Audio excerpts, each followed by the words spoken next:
Mein Name ist Anna. Ich wurde in einem armen Dorf geboren. Das Leben war immer schwer. Träume schienen weit weg. Meine Mutter war freundlich. Sie arbeitete den ganzen Tag. Sie war immer müde, aber sie gab nie auf. Wir lebten in einem kleinen Haus mit nur einem Raum. Kein warmes Wasser, kein helles Licht. Ich schlief auf dem Boden mit einer alten Decke. Das Dach tropfte, aber ich klagte nie. Mit 14 Jahren fing ich an zu arbeiten.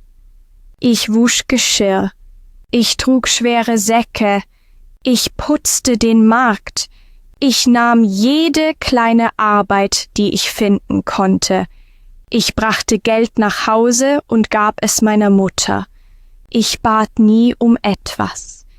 Sie lächelte, streichelte mein Haar und sagte: »Du bist mein starkes Mädchen, mein kleiner Stern.« Ich fühlte mich nicht stark. Ich fühlte mich klein und müde. Aber ich lächelte für sie. Jeden Morgen stand ich früh auf, wusch mein Gesicht, zog alte Kleider an und verließ das Haus. Ich ging über staubige, kaputte Straßen. Ich sah Kinder lachen und spielen, aber ich ging weiter. Ich sah reiche Leute in großen Autos. Ich hörte ihre Musik. Ich sah ihre schönen Schuhe. Ich hasste sie nicht. Ich fragte mich nur, warum das Leben so anders war. Eines Tages wurde meine Mutter krank. Sie hustete. Ihr Körper tat weh. Sie konnte nicht mehr aufstehen. Wir hatten kein Geld für einen Arzt. Ich blieb an ihrer Seite.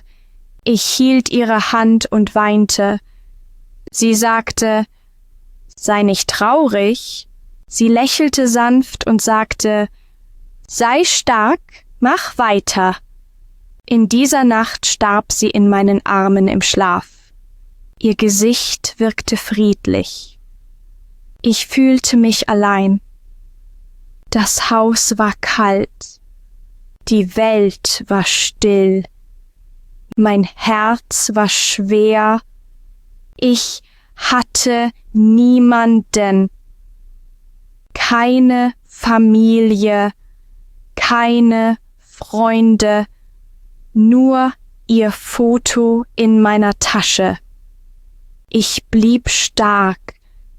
Ich verließ das Haus, ich sagte Lebwohl und ging in ein neues Leben. Ich machte ein Versprechen.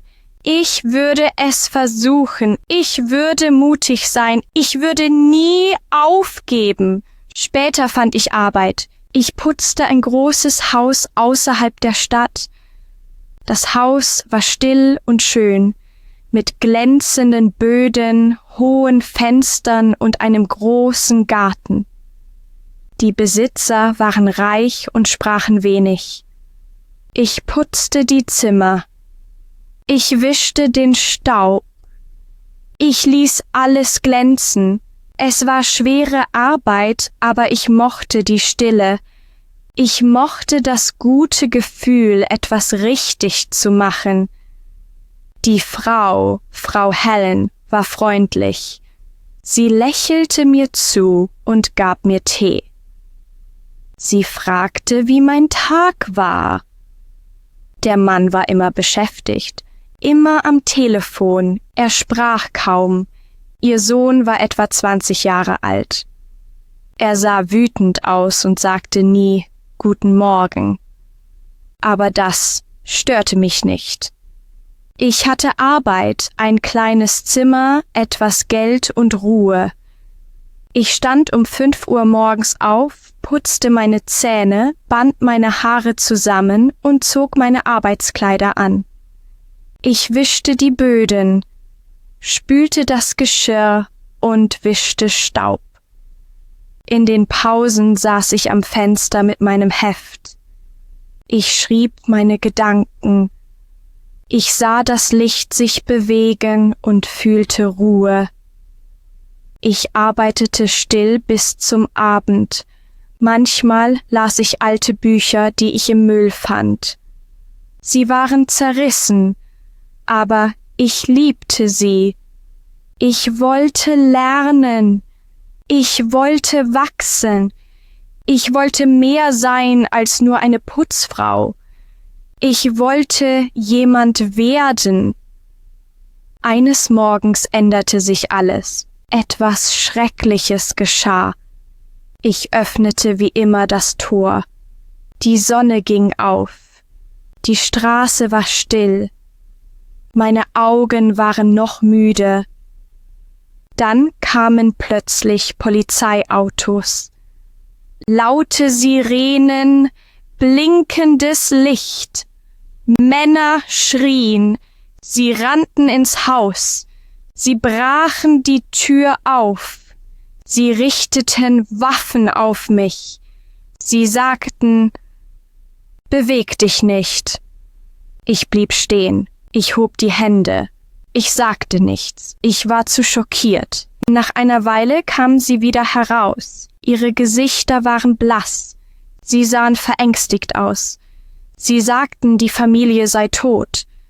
Alle im Haus lagen in Blut. Ich fühlte mich krank. Meine Hände zitterten, meine Beine waren schwach. Ich konnte kaum atmen. Die Polizisten sahen mich an. Sie schrien Fragen.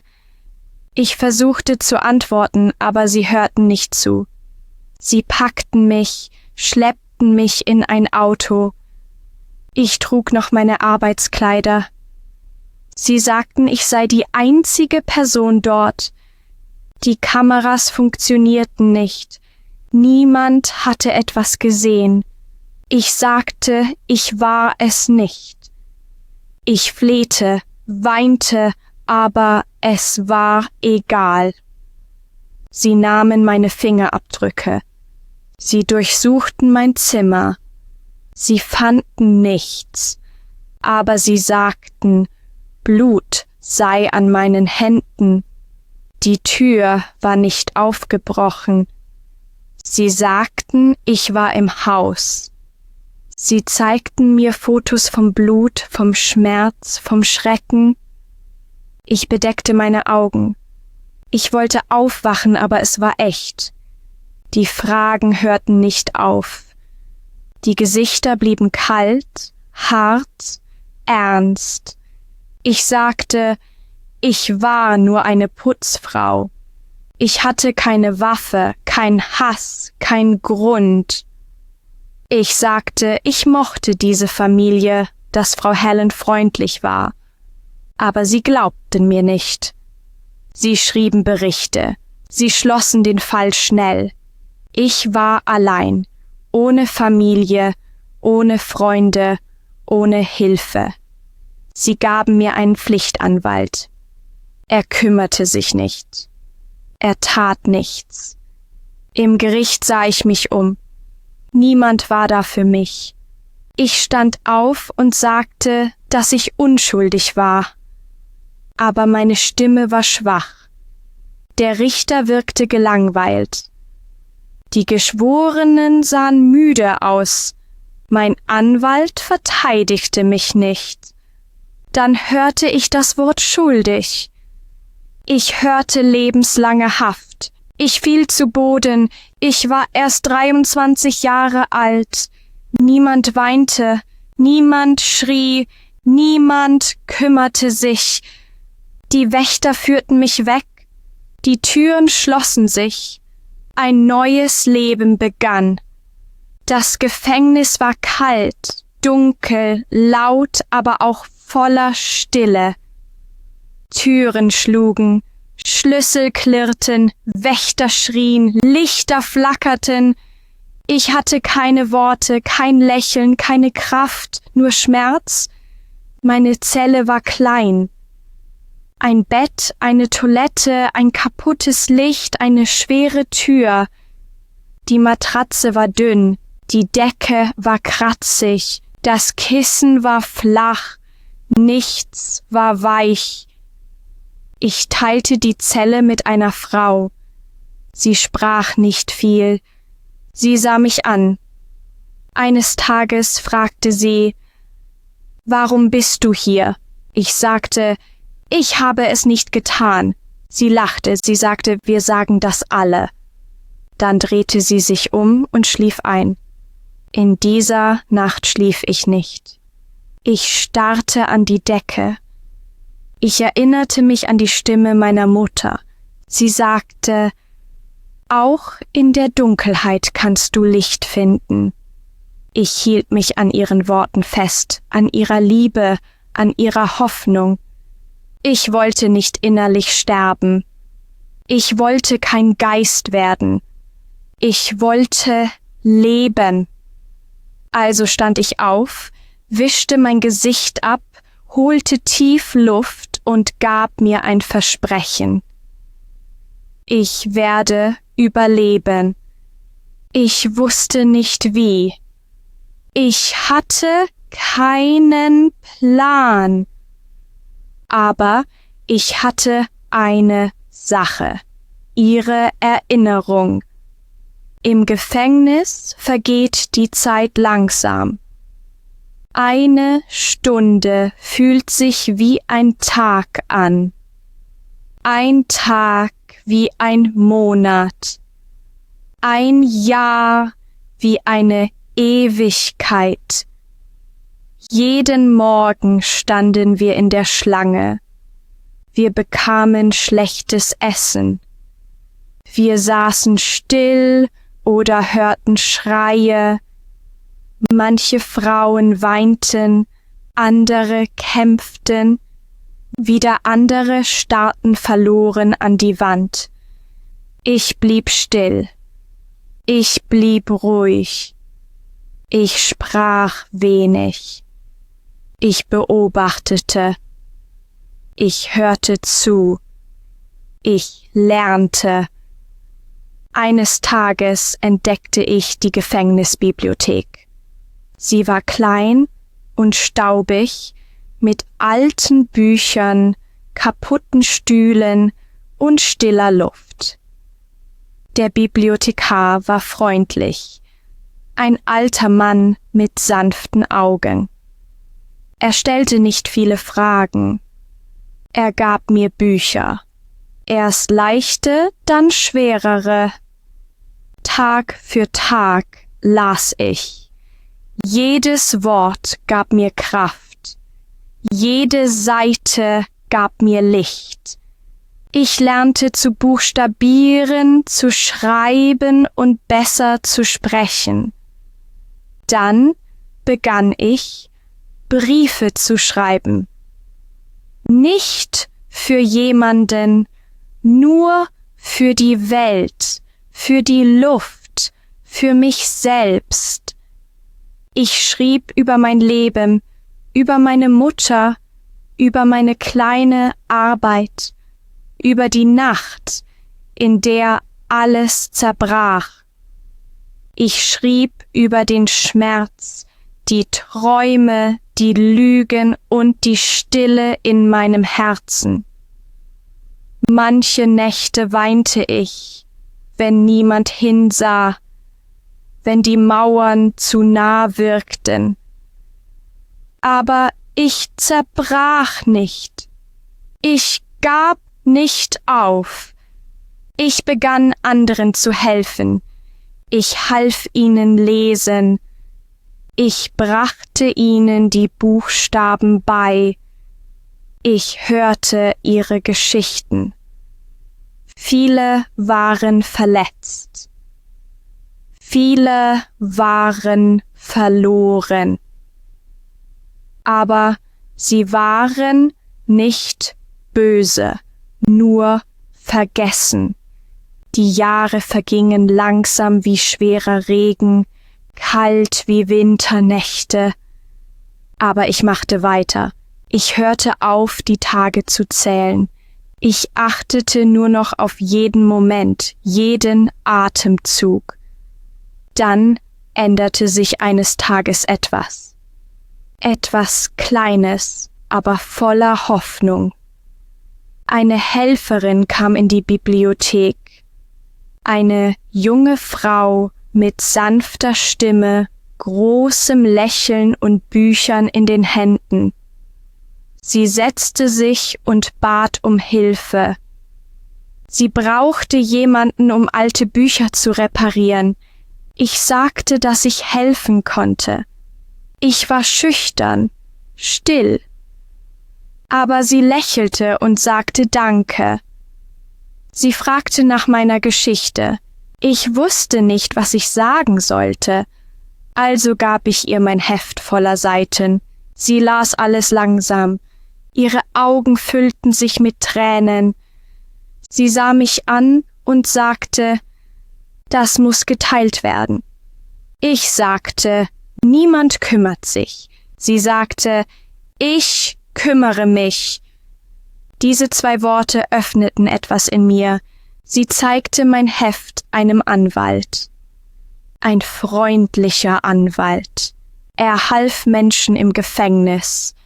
Er las es. Er stellte Fragen. Er machte Notizen. Dann sagte er, wir versuchen es. Ich glaubte ihm nicht sofort. Ich hatte schon viele leere Versprechen gehört. Aber er kam wieder und wieder. Er fragte nach Akten, Berichten, Fotos und Fingerabdrücken. Er las alles. Er sagte, etwas stimmte nicht. Die Geschichte war falsch. Die Wahrheit war versteckt.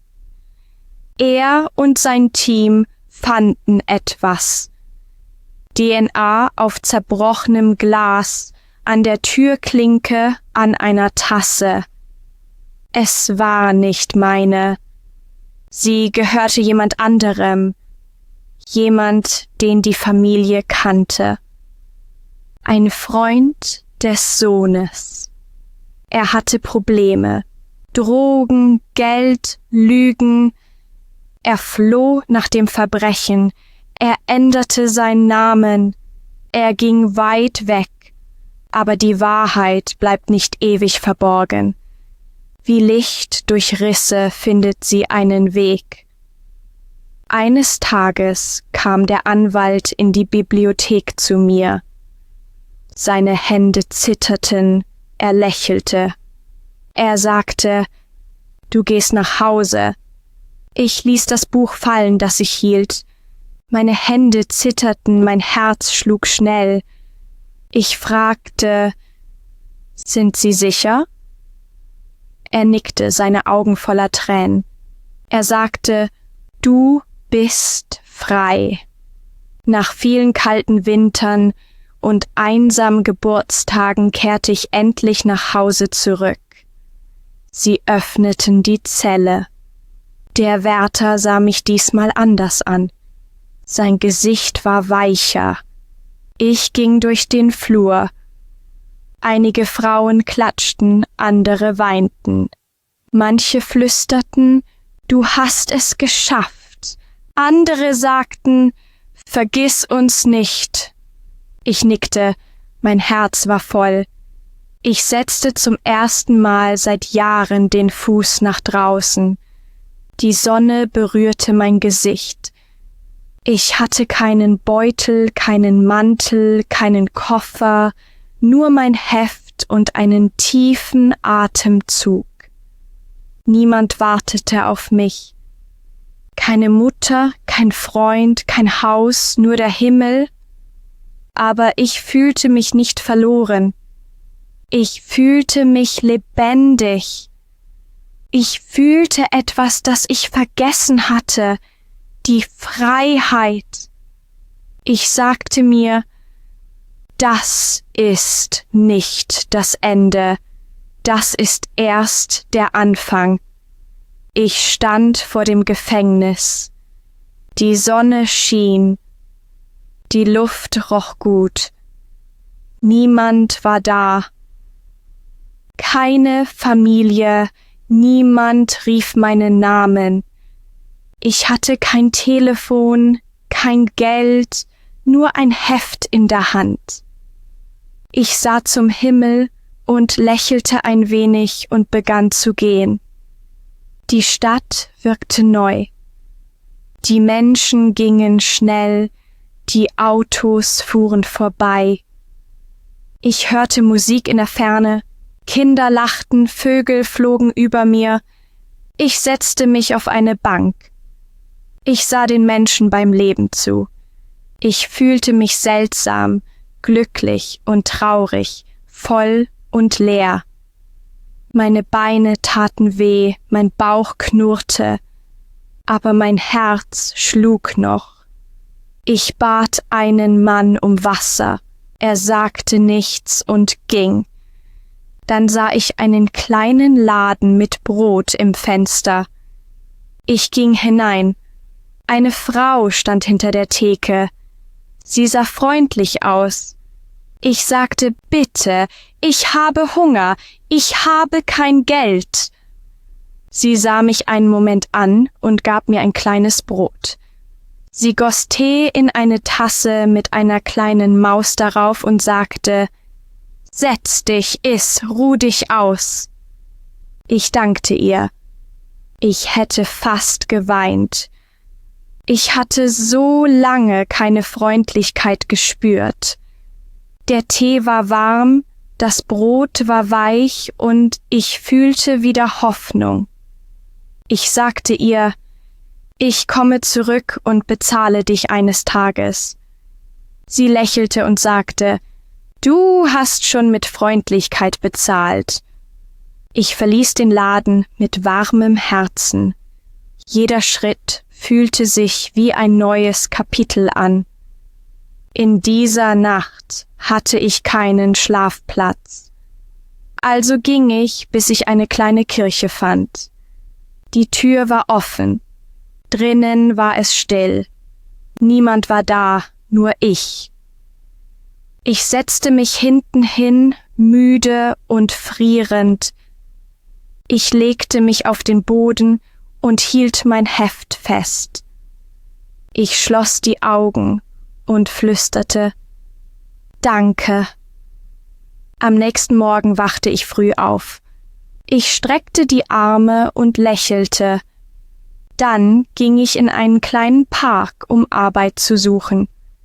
Ich fragte die Menschen, braucht ihr Hilfe? Die meisten sagten nein. Einige sahen mich nicht einmal an. Ein Mann sagte mir, ich solle gehen. Dann sagte ein alter Mann mit einem Besen, komm her. Er reinigte den Park jeden Tag langsam und sorgfältig. Er reichte mir einen Besen. Er zeigte mir, wie man fegt. Er lächelte und sagte, wir arbeiten. Wir arbeiteten still. Manchmal summte er Lieder, manchmal erzählte er kleine Witze. Am Ende des Tages gab er mir ein Sandwich und ein paar Münzen. Er sagte, du arbeitest hart, komm morgen wieder. Und ich kam wieder. Jeden Tag wochenlang reinigten und arbeiteten wir und lernten. Er sagte mir, du hast starke Hände, ein gutes Herz, gib nicht auf. Ich erzählte ihm meine Geschichte, das Gefängnis, die Nacht, in der alles sich änderte. Er verurteilte mich nicht.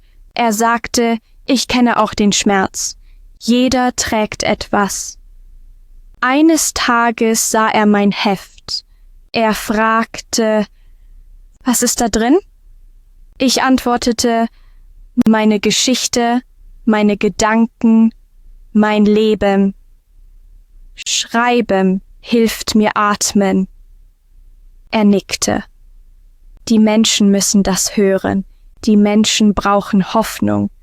Er hatte einen Freund, einen Lehrer in einem kleinen Zentrum. Er nahm mich dorthin und sagte, dieses Mädchen hat etwas zu sagen. Die Lehrerin lächelte mich an. Sie sagte, komm nächste Woche. Ich ging nach Hause und bereitete mich vor. Ich schrieb meine Worte wieder und wieder. Als der Tag kam, stand ich vor 12 Menschen. Ich war nervös, meine Hände waren kalt, mein Herz schlug schnell. Aber ich sprach. Ich erzählte von meiner Mutter, meinem Leben, dem Schmerz, dem Gefängnis. Ich sprach von Büchern, von Hoffnung, von Licht in der Dunkelheit. Sie hörten zu. Manche hatten Tränen in den Augen, andere hielten sich den Mund zu. Als ich fertig war, klatschte eine Frau, dann eine andere, dann alle. Sie nahmen mich in die Arme. Sie sagten, deine Geschichte ist stark, hör nicht auf. An diesem Abend ging ich mit Licht im Herzen nach Hause. Etwas Neues hatte begonnen. Die Lehrerin erzählte anderen davon, und bald wollten mehr Menschen meine Geschichte hören. Ich sprach in Bibliotheken, in Schulen, in kleinen Sälen mit Klappstühlen. Überall, wo ich hinging, sah ich neue Gesichter, offene Herzen. Manche weinten, andere klatschten, wieder andere nahmen mich in den Arm wie eine Schwester. Eines Abends nach einer Rede kam eine Frau zu mir mit einem Heft. Sie sagte, ich bin Schriftstellerin. Ich will dir helfen, deine Geschichte zu erzählen. Wir saßen mehrere Tage zusammen. Wir sprachen über alles, meine Kindheit, meinen Schmerz, meine Hoffnung. Sie hörte zu. Sie schrieb Seite um Seite, Wort für Wort. Wir nannten es das Mädchen, das nie aufhörte zu gehen. Es passte. Ein kleiner Verlag sagte, diese Geschichte muss geteilt werden. Ich glaubte es erst nicht, aber eines Tages sah ich meinen Namen auf dem Umschlag. Ich hielt das Buch in meinen Händen und weinte. Ich konnte nicht sprechen. Das Buch kam langsam heraus, ein Exemplar nach dem anderen. Die Menschen lasen es, die Menschen teilten es. Fremde schrieben mir Briefe und Nachrichten. Eine Frau sagte, meine Tochter ist im Gefängnis. Deine Geschichte hat mir wieder Hoffnung gegeben. Eine andere Person schrieb, ich wollte aufgeben, aber deine Worte haben mir geholfen, weiterzumachen. Die Geschichte wurde größer als alles, was ich mir vorgestellt hatte. Man lud mich ein, bei Veranstaltungen zu sprechen, auf Bühnen vor Menschenmengen. Ich stand nicht dort wie ein Star, sondern wie jemand, der überlebt hat. Ich sagte ihnen, der Schmerz ist echt, aber die Hoffnung auch. Ihr seid nicht allein. Manche glaubten mir nicht. Sie sagten, das ist zu traurig, zu viel Glück. Aber die meisten glaubten es. Sie weinten, sie dankten mir, sie nahmen meine Hände und sagten, mach weiter. Die Welt hörte nicht nur mir zu, sie hörte allen, die man vergisst. Und ich machte ein Versprechen. Ich werde weiter für die sprechen, die es nicht können. Die Tage vergingen, die Wochen wurden zu Monaten. Immer mehr Menschen hörten meine Geschichte. Ich begann, in ferne Städte zu reisen, an Orte, die ich nie gesehen hatte. Es war nicht leicht. Ich war allein in neuen Räumen, auf neuen Straßen, aber ich fühlte mich stark. Ich fühlte mich lebendig. Jede Person, die ich traf, jedes Wort, das ich teilte, war wie etwas Neues bauen. Ich traf andere Menschen wie mich, Menschen, die gelitten hatten, aber noch standen. Ein Mann namens Daniel hatte Schlimmeres erlebt als ich, aber er lächelte jeden Tag. Er sagte, die Vergangenheit bestimmt nicht, wer wir sind. Es ist unsere Art, weiterzugehen. Diese Worte blieben in meinem Herzen. Ich teilte sie mit anderen, so oft ich konnte. Mein Buch wuchs weiter. Die Menschen lasen es, teilten es, gaben es weiter. Ich begann Nachrichten aus der Ferne zu bekommen von Menschen in anderen Ländern, in anderen Sprachen. Sie sagten, ich fühle mich gesehen, ich fühle mich gehört, ich fühle mich weniger allein. Es war wie ein Traum, aber ich wusste, es war keiner, es war echt, es war jetzt mein Leben. Manche Tage waren schwer, manche Tage war ich müde. Ich fragte mich, ist das wirklich meine Geschichte, mein Leben? Aber jedes Mal, wenn mir jemand Danke sagte, wusste ich die Antwort. Ja, es ist echt, es ist meine Aufgabe. Deshalb ging ich weiter. Ich wurde zu größeren Veranstaltungen eingeladen, in hellere Säle vor mehr Menschen. Einmal sprach ich in einer Universität vor Hunderten von Studenten, den Führern von morgen. Ich teilte meine Geschichte, mein Schmerz, meine Hoffnung und warum man nie aufgeben darf. Nach meiner Rede kam eine junge Frau zu mir, Tränen in den Augen. Sie drückte mich fest und flüsterte, du hast mein Leben verändert. Ich wollte gerade aufgeben. Diese Worte bedeuteten mehr als jede Bühne, jedes Buch, alle Applaus. Ich wusste dann, es ging nicht um Ruhm oder Geld. Es ging um Herzen. Ein einziges Leben zu berühren bedeutete alles. Das war die wahre Belohnung. Ich erinnere mich noch an das erste Mal, als ich auf eine große Bühne ging. Meine Hände zitterten, mein Herz schlug stark in meiner Brust. Ich konnte kaum sprechen, aber ich dachte an meinen Weg, an meinen Schmerz, und ich begann zu reden. Ich sprach davon, stark zu bleiben, von dunklen Nächten und neuen Morgen, von der Hoffnung, die mich nie verließ, auch wenn alles andere es tat. Nach dieser Rede änderte sich etwas. Die Menschen begannen, mich eine Heldin zu nennen, aber ich fühlte mich nicht so. Ich war nur ein Mädchen, das nie aufhörte, weiterzugehen.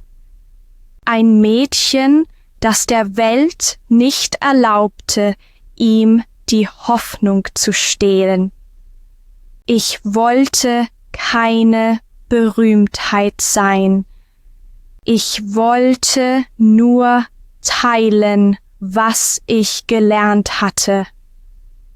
Weitere Einladungen kamen und mit ihnen mehr Fragen. Wie hast du überlebt? Fragten sie. Die Antwort war einfach, aber schwer zu erklären. Es war keine Frage der Stärke. Es war eine Frage des Durchhaltens. Durchhalten in dem Glauben, dass sich Dinge bessern können, dass Traurigkeit nicht ewig bleibt, dass ich nicht allein war. Und wenn ich das teilte, sah ich es in den Augen der Menschen. Sie verstanden.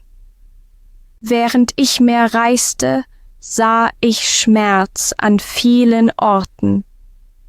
Ich traf Menschen, die um Essen kämpften, um Freiheit, um ihre Familie. Ich sah Kinder ohne Zuhause, Menschen, die auf der Straße lebten, Mütter, die auf ihren Sohn im Gefängnis warteten. Ich verstand, dass meine Geschichte nicht die einzige war, die zählte. Es gab so viele Geschichten, die die Welt hören musste. Also gab ich ein neues Versprechen. Ich wollte anderen helfen, nicht nur sprechen. Ich gründete eine kleine Gruppe, einen Ort für Menschen wie mich, verloren, verletzt oder vergessen. Wir gaben Unterstützung, wir teilten unsere Geschichten und gaben Hoffnung. Am Anfang war es klein, aber es begann zu wachsen. Die Menschen begannen wieder zu glauben. Ich besuchte Gefängnisse, sprach mit Familien. Ich hörte ihren Schmerz und teilte meinen. Ich sagte ihnen, ihr seid nicht allein, ihr zählt. Jedes Mal, wenn ich jemandem ein kleines Licht gab, spürte ich, wie mein eigenes Herz heilte. Es war nicht mehr nur mein Weg. Es war unserer. Zusammen. Ich traf junge Mädchen und Jungen, die so viel erlebt hatten. Manche hatten alles verloren. Manche waren im Gefängnis gewesen. Manche hatten Angst zu träumen. Ich sagte ihnen, ihr könnt eure Geschichte ändern. Ihr könnt wieder aufstehen. Und sie glaubten mir. Sie gingen langsam vorwärts, mit Mut. Eines Tages bekam ich einen Brief von einer Mutter. Ihr Sohn war im Gefängnis. Sie schrieb, Du hast mir wieder Hoffnung gegeben. Er schreibt wieder. Er träumt wieder. Dieser Brief brachte mich zum Weinen, weil es nicht mehr nur um mich ging. Es ging um uns alle. Ich schrieb weiter. Ich sprach weiter. Ich half weiter. Ich wusste nicht, wohin es mich führen würde, aber ich wusste, dass ich weitermachen musste. Jedes Mal, wenn jemand Hoffnung in meinen Worten fand, war alles wertvoll. Ich war nicht mehr nur das Mädchen, das man eingesperrt hatte. Ich war mehr geworden. Die Jahre vergingen. Ich traf mehr Menschen. Ich hörte mehr Geschichten. Ich teilte mehr Hoffnung. Jeden Tag lernte ich etwas Neues über Stärke, über Leben, über Heilung. Ich überlebte nicht nur mehr. Ich führte andere. Und in jedem Lächeln, in jeder Träne der Freude sah ich den Grund, warum ich noch da war. Durch Schmerz fand ich einen Sinn. Durch Leid fand ich Frieden.